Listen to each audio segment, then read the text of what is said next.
Hello, and welcome to today's edition of the Arizona State Sun Devils on SI podcast. I am your host each and every day on this channel, and my name is Kevin Hicks. As most of you know, I'm the lead beat writer for ASU on SI, and I'm once again joined by the great Tanner Capoliti, who has been helping out on the site for a few weeks now, and he's done a phenomenal job. He's joined me the last couple of weeks as well, and today, I'm so excited to be talking about the Arizona State defense in anticipation of the season kicking off in just over a week. Tanner, how are you doing today? I'm doing well, Kevin. I'm excited. It's that time of the season where for the NFL we got the preseason starting up for ASU. We're recording this on August 20th, so the season kicks off in about 10 days. So yeah, it's been a lot of fun writing for ASU on SI. It's kind of that time where it's like, yeah, things are starting to get real. Yeah, really, I feel like for me at least, things really start kicking in. Reality starts setting in that football season is right around the corner once the NFL preseason starts and once the AP poll comes out for college football.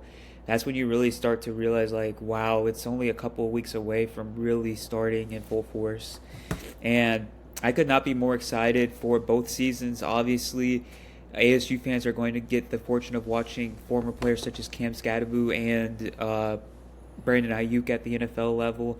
And the ASU Sun Devils are ranked number 11 in the nation heading into the season. I believe this is the highest they've been ranked in since 2015 when they were ranked 15th going into the season.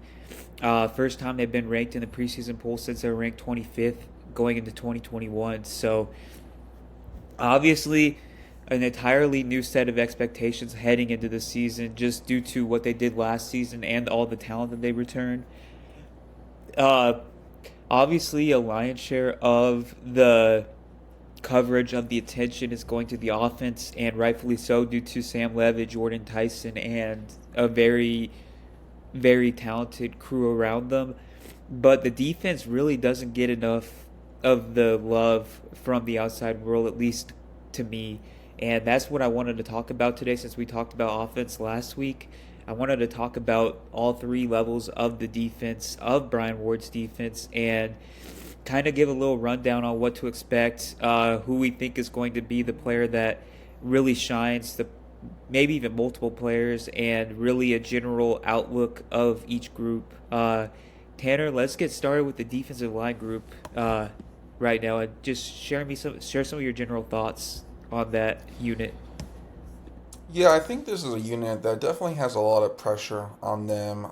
Last year, ASU had a pretty good defense, but definitely the pass rush was something that they need to improve. And I do think, kind of based off what this coaching staff has said, they are very aware of that. And I think that's kind of the first step to fixing any problem is being aware of the problem. And I do think that, yeah, the D line and pass rush will be better. Last year they had some injuries and things like that. I do like this unit overall. I am a big fan of Clayton Smith. My first piece for ASU on SI was about Clayton Smith and really his breakout potential, and I think he's a big factor. If he can hit his ceiling, I mean, he could be a guy that gets 10, 12 sacks, which sounds like a lot, but we've seen this at the college level before, these guys breaking out, so I like a lot about him. You have Prince Dorbra, who I think is a really nice player. And then you have two good DTs here. You have CJ Fight, and then you have Jacob Rich Kananga. I don't know if I'm pronouncing Kuminga. that correct. Okay, yeah, thank you. Yep. I think they're both good players. I would probably say Jacob is probably he had a more productive season. I think they're both pretty talented. But yeah, and I think you just have four good starting D linemen. This defense under Brian Ward is a 4-3 defense, meaning that you're going to have two edge rushers, two defensive tackles, and I think that you have a good unit with them. And I think that, yeah, there's kind of going to be that element of kind of wanting to prove it after kind of a season last year where it felt like they could have been better. I know that's not as analytical to say, but I do think there's some of that element, and I do think that um, overall this could be a unit that could really help them in these Big 12 games. The Big 12 has a lot of kind of athletically raw quarterbacks, and I think if you can get a really good pass rush on some of these guys, I think they could be successful. And I know from what you said as well, a lot of these guys have been looking really good at the camp, kind of this off season. So yeah, I like this unit a lot. They definitely have been a group of players. They just seem like good guys as well. Good leadership there. And yeah, and I think they complement each other well. You have Clayton Smith on the edge, who's more explosive, more. I don't have the words boomer bust, but there's higher upside for him. I think both DTs are more steady, so I think they complement each other really well. So yeah, I like this unit a pretty good amount. Yeah, it's good stuff. Yeah, like you said, I've been following the D line at practices quite frequently.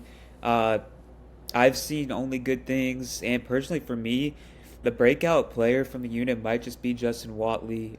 He's lost. I've kind of discussed this on a frequent basis, but he's lost about 15 pounds from spring camp into fall camp, and he still has the same. He's looking as explosive as ever, but he still has that strength. He still has that ability to break through the offensive line. I've seen that on a consistent basis, and he's been taking snaps on the edge as well, and that really plays into Coach Dillingham's assertion last week that the defensive line or the edge rushing group has gotten better as a unit, and the individual players have gotten better as well.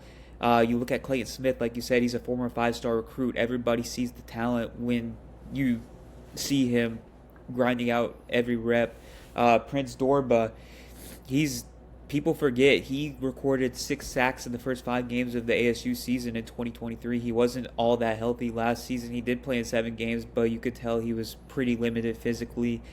CJ Fight, to me, he's been a favorite of mine for some time, and I've gone out on a limb and said that I believe that he might even have a higher ceiling this season than Sam Levin and Jordan Tyson do.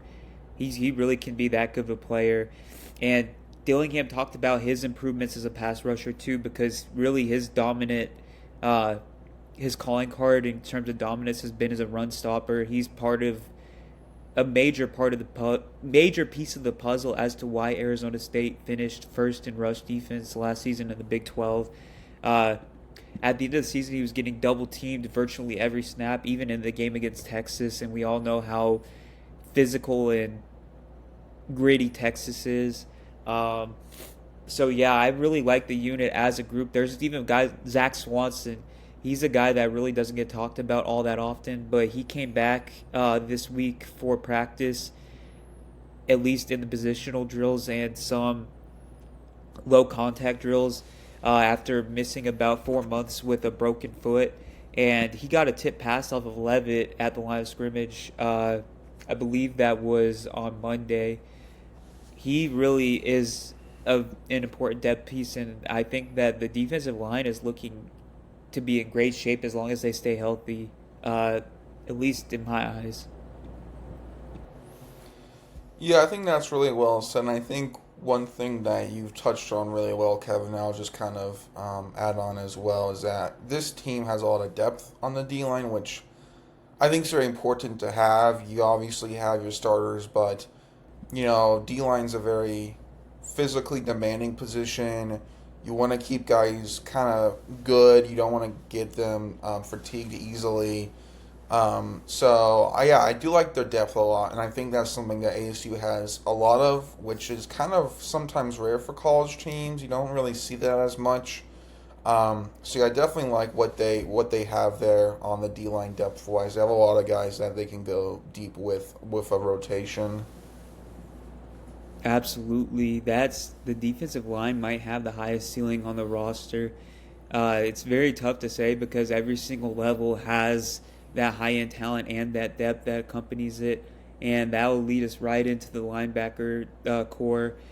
Really, there are only 3 guys that are going to consistently factor into the rotation, in my opinion. I could see a world where Tate Romney does play some snaps as well, but really it comes down to Keyshawn Elliott, Jordan Crook, and Cyrus Fiaseu. To me, Fiaseu is possibly one of the most unheralded players on the team because his his statistical profile isn't eye popping. I mean, at San Diego State in 2023, he did record 5.5 sacks, and that's very, very impressive for an off ball linebacker. He's very, very good in run support. He really was the guy that set the tone for the Arizona State season last year. He was the guy that secured that pick six within the first minute of the season opener against Wyoming last year. And we all know Keyshawn Elliott is probably the leader of the defense alongside Xavier Alford. Just a very, very solid all-around player. He's very astute, very solid in both run support and in coverage. Great tackler. He just really has a high floor, and that's really something that aids Arizona State's defense as a whole, especially since Brian Ward likes only utilizing 2 backers usually at any given time. And Jordan Crook.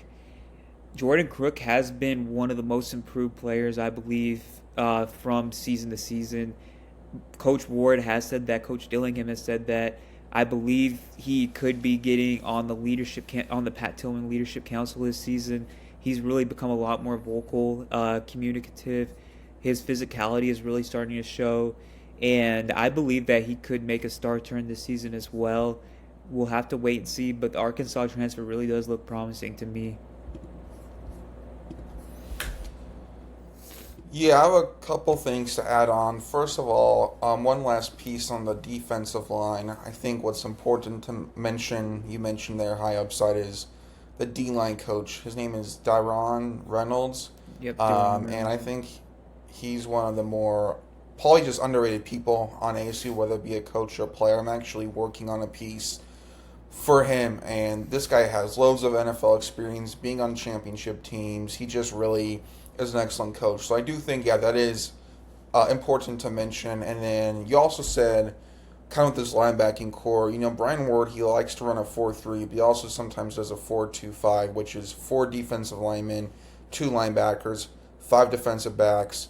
I think this is a very nice unit. I'm a big Jordan Crook guy. He's been one of my favorite players to cover so far. Just kind of reading about him, I think he brings a good mix of energy and passion with good playing skills. And the thing I like about this linebacking core is just how varied they are. They can do a lot of stuff very well at a high level, whether it be defending the run, the pass defense. I think one thing that has really stood out to me is just how good ASU's run defense is, which sometimes you don't get that from college teams, but ASU definitely plays very well in that area, and I think that's going to be big for them in a lot of matchups. And I think a lot of this linebacker's best plays this season are going to come in the small detail plays, whether it be a guy making a tackle or a pass deflection. Yes, they'll get sacks and interceptions for sure, but I just think this is a very detail-oriented unit. I think that's something that has stood out to me, and I think it's a unit that they've built up well, and I think that, like you said, yeah, sometimes you only have 2 linebackers out there. Well, these are guys who I think you can put a lot of trust in, not only just on the field, but you mentioned the leadership, which is exciting to hear. And I think that just is so important to have at the linebacker position. So, yeah, I think this is just a very, good group of guys, and I think that they're going to be kind of an underrated unit this year. I think sometimes it might be the unsung heroes, but I think they can go out there and get it done. Well said, well said. The linebacking core really, yeah, the floor is there for those guys. I really don't have any doubts in them being productive this season. I actually believe that especially Elliott and Crook are probably going to take steps forward in terms of production because they had good years last year. I think that they really could have great years this year. And lastly, I want to get to defensive backs. The Brian Carrington coached unit. We all know what to expect from Xavier Alford, from Miles Rouser, from Javen Robinson, from Keith Abney, the starting guys. All those guys have potential as future Sunday players, and we all really know what to expect. I really wanted to talk about the depth behind them. Coach Ward kind of talked about this last week where he said that I we have depth, but we want to play all of our best guys. But some of these depth, quote unquote, depth pieces have really kind of made it difficult to leave them off the field. They really have. Like Adrian Boogie Wilson, the transfer from Washington State, he has been an absolute ball hawk over the last couple of weeks. I think I've counted 4 interceptions that he's recorded during camp since Camp Tontozona. He's really been impressive. Rodney Bimage Jr., the redshirt freshman, has really been impressive in coverage. He's really had some flashes, especially against Jalen Moss and Jaron Hamilton one-on-one. Really, Montana Warren has impressed me as well. He really has. He's given up some big plays, but he also really has the physical tools, and he's really leveraged them in the nickel this season after he was playing outside more often, more frequently last season. Nyland Green and Kendrick Breedlove, my bad, are both wild cards as well. We all know they're both very talented. They come from a Purdue team that wasn't very good and didn't have a lot of support on the front end or the back end for them, so they really had to do it all themselves. Yeah, this unit is very, very talented, and I like what I see out of them. What are your thoughts? Yeah, I like this unit a lot. I do want to start off kind of going past the stars real quick. Keith Abney is just one of my favorite players on this team, and I think in the top 5 easily for best. And I think he could have a breakout season. I think he could be a first-round talent. I think this guy is legit fantastic. I think him and this whole secondary, in terms of the starters, have a good mix of playing aggressive but playing smart, which is super hard to do at any level of football. I just think they both really have the ability to do that at kind of this secondary level as a whole. And I think Keith Abney is just really going to have an amazing year. So, yeah, very excited to watch him play this season. In terms of kind of some of the depth guys, I'm also a big Kendrick Breedlove guy as well. And what's exciting for me about him is you kind of look at his college journey where he was at Colorado, was not that good, to be honest. He was not that good. I think he got benched maybe, but he wasn't that great. And then he went to Purdue and really took a step up. So I think that's just exciting to see as an ASU fan, where you've seen that he's improved his game, kind of going from different colleges. I think that in this secondary, ASU has shown that they can really mold some of these more physical athlete types. You look at Keith Abney, where I think if Keith Abney were to be under bad coaching, he could be way too aggressive. But I think that this coaching staff has really been able to find a balance with these players. Of course, some of the credit does have to go with the players themselves, but yeah, I'm a big Kendrick Breedlove guy. I've been very high on him. I thought that was a very nice transfer pickup. It's one of those moves that I like it from a football thinking perspective, where it's kind of a low risk, high reward, where this guy could really take off. Ever since we started doing the podcast, you have just talked so highly about Nyland Green, Kevin. So that's just really cool to hear. It seems like he's really been making the most of camp, which is awesome to hear from the work ethic perspective. And I think if you look at ASU, they're a very modern thinking defense and team overall. The defensive back coach, Brian Carrington, has spent some time with some NFL teams. He was also part of, I believe it is the Bill Walsh or Don Shula Rams kind of coaching program. They kind of had a coaching clinic, and with the Los Angeles Rams, the NFL team, and Brian Carrington was a part of that, which speaks highly about him. So this is going to be a very modern defense, and in the NFL, we see defensive backs switch off kind of different times here and there. As mentioned before, we could see 5 defensive backs out there. So I think we're going to, we have our starters on the team for sure, but I do think we're going to see these guys rotate out, and it could be a game where maybe Nyland Green plays more than Kendrick Breedlove, or Breedlove plays more than Nyland Green, or I think they can just kind of do a lot of rotations, I did want to ask you, Kevin. I think that most of the secondaries covered pretty well. Keith Abney, Javon Robinson, I think they get their respect around kind of the college football area. What do you think about Miles Rouser? Because I just feel like that kind of he's not talked about a whole ton. What do you expect from him this season? For me, Ghost is he's really the enforcer. He doesn't get talked about a ton, and I think that has to do with his background because he came from. I believe he played at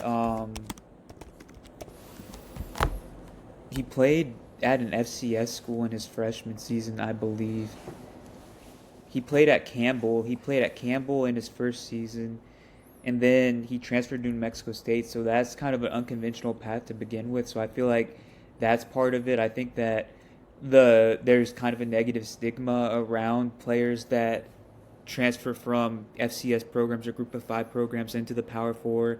I think that happened to Keyshawn Elliott a little bit to an extent as well.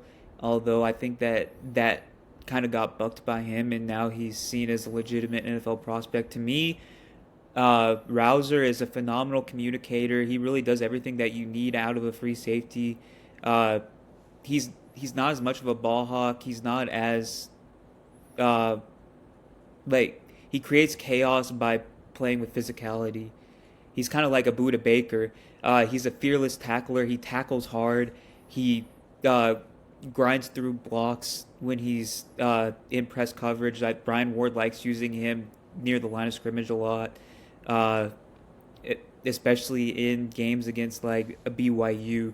Uh, he's just that kind of guy. He brings that physical edge. He's built like that physically. He's very, very intelligent. He's strong in run support. And I think that he doesn't get enough credit for his coverage. Yeah, he's not like a ball hawk like a Javen Robinson or a Xavier Alford is. He doesn't create turnovers like that.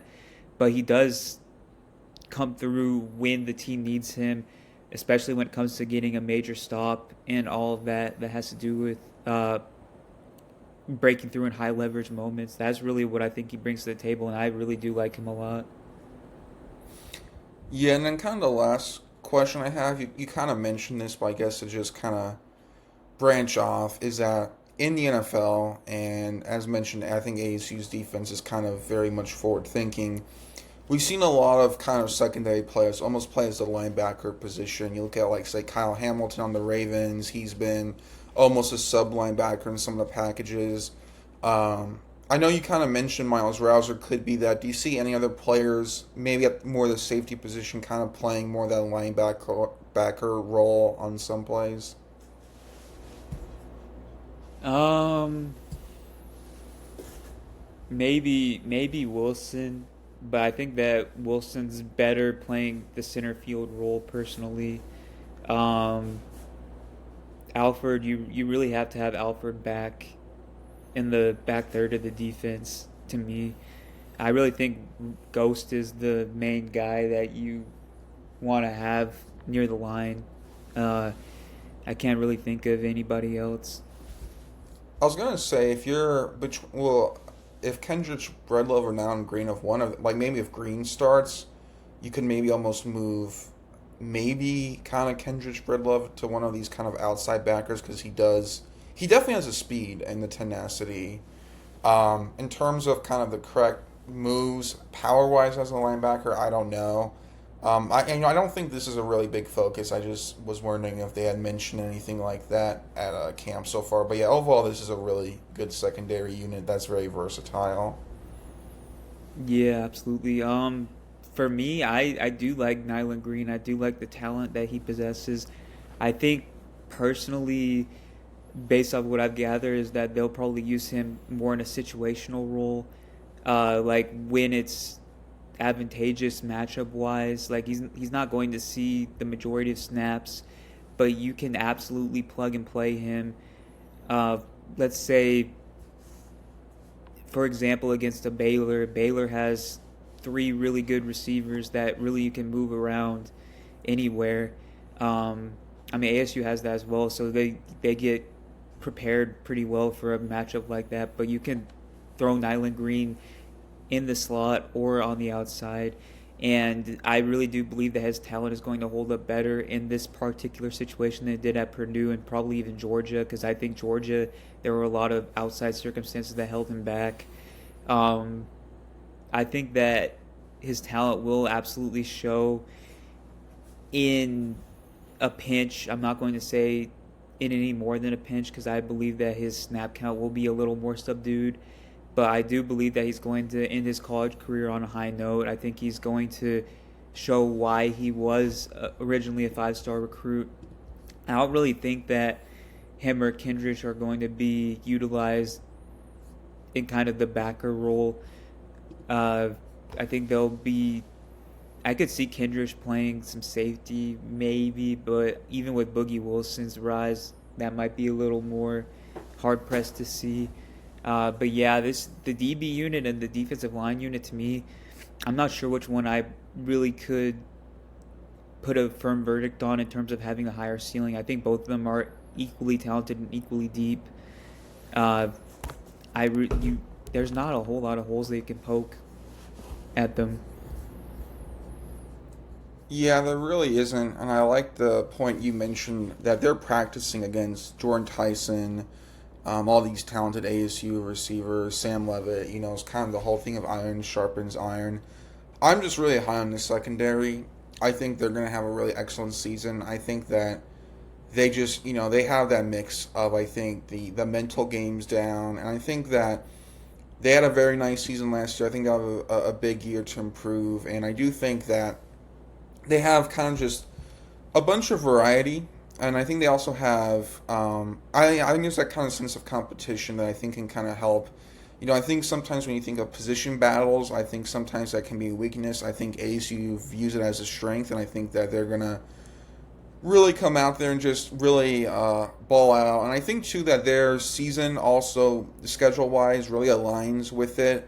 ASU's season starting out is very winnable in the first couple games, and then they get tougher with more talented offenses. But I think those first couple weeks are going to be really interesting to see how they gel together. Some of the new guys coming in, I could see kind of the first couple weeks where maybe the secondary looks a bit off, but I think they can just really click getting into a rhythm. And I think, yeah, that's going to be really interesting to see. And you mentioned Baylor. Yeah, Baylor, they have so many great receivers, but I think that's more so middle of the year, kind of towards the end. So I think that we're going to see this unit really gel.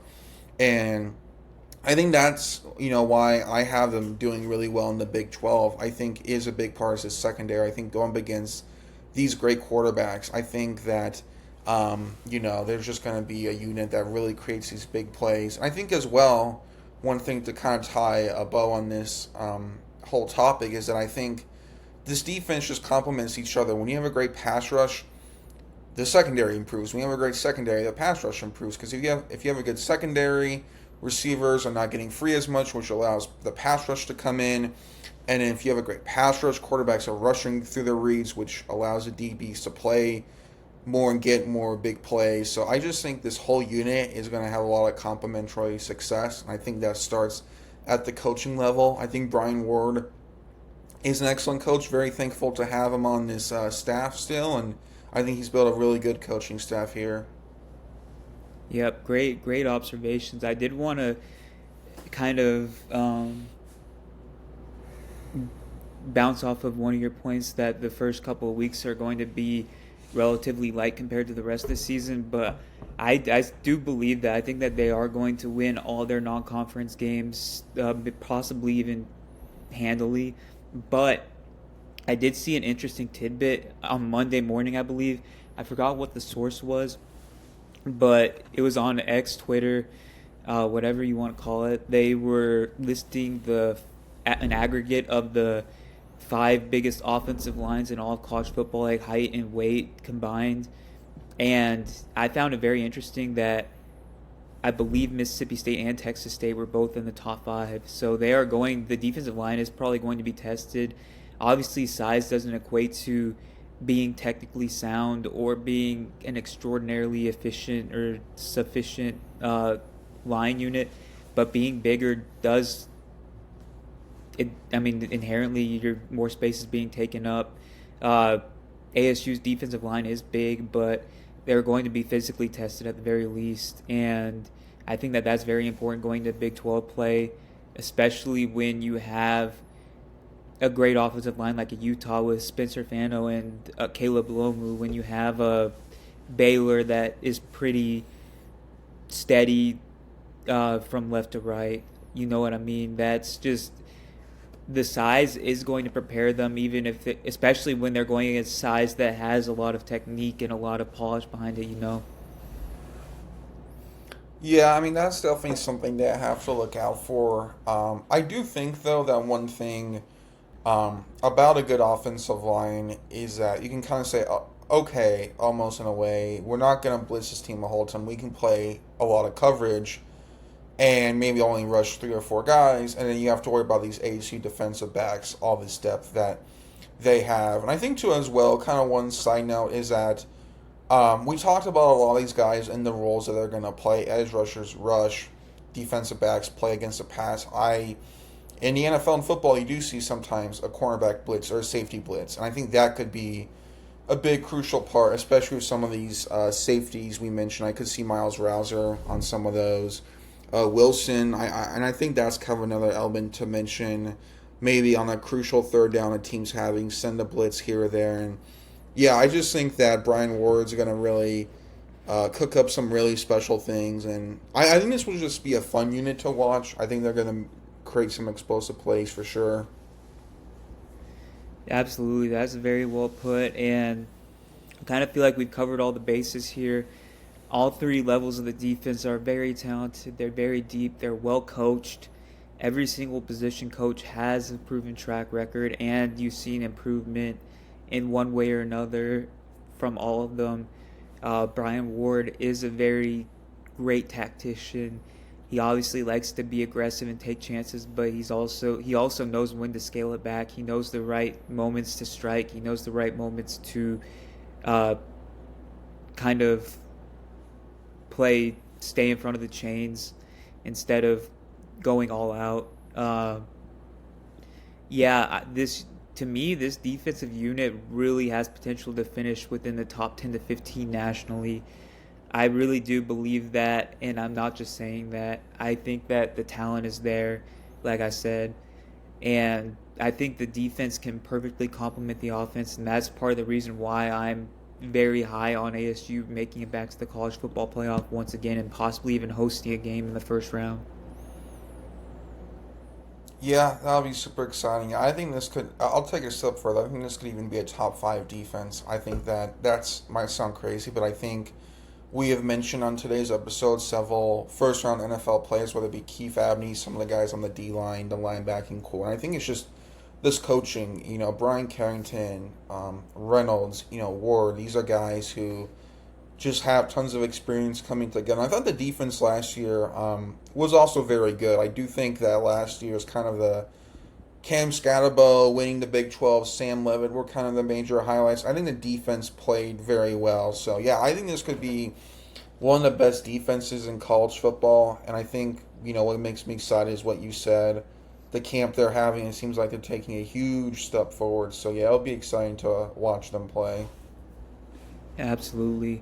And I think that is all for today. I thank you once again for joining me, Tanner. It's been a pleasure to talk to you for these last 34 minutes, and I think we've had a really good discussion. The season is right around the corner, and it's an exciting time to be an Arizona State fan. And thank you, each and every one of you, for tuning into this. We will see you tomorrow, and hopefully I'll see you again next week, Tanner. Yeah, same here, Kevin. Thanks for having me on. Absolutely, and we will see you tomorrow, Sun Devil fans.